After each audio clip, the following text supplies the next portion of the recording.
Mastering colons and numbered lists, an easy guide. Hello, language explorers.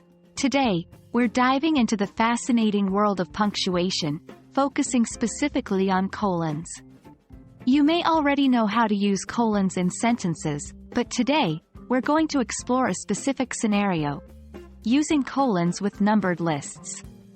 This might sound like a niche topic, but trust us, it can make your writing much more structured and clear.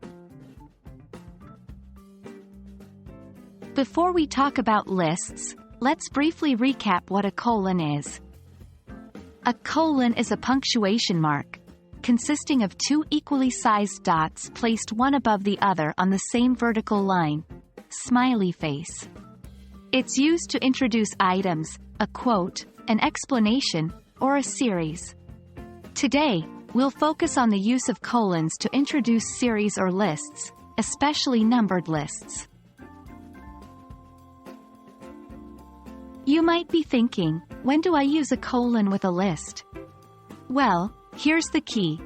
A colon is used to introduce a list when the list is preceded by a complete sentence.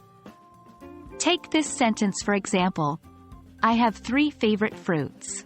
Here, the colon introduces the list of fruits that will follow. Now, onto the main topic: using colons with numbered lists. The first thing to remember is that the use of a colon with numbered lists follows the same rule as with any list.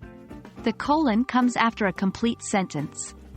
Let's see an example. I have 3 favorite fruits. 1. Apples. 2. Bananas. 3.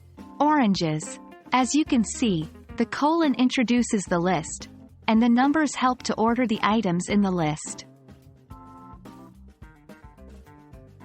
One common mistake to avoid is using a colon after phrases like, such as, including, or, for example. These phrases already imply that a list is coming, so a colon is unnecessary. Here's an incorrect example. I love fruits such as apples, bananas, and oranges. A correct version would be, I love fruits such as apples, bananas, and oranges. And that's it, folks. Now you're well equipped to use colons with numbered lists in your writing. Remember, a colon should come after a complete sentence to introduce your list. Avoid using a colon after phrases that already imply a list is coming. Keep practicing, and you'll master this in no time. As always, we hope this video has been helpful. Keep exploring, and see you next time.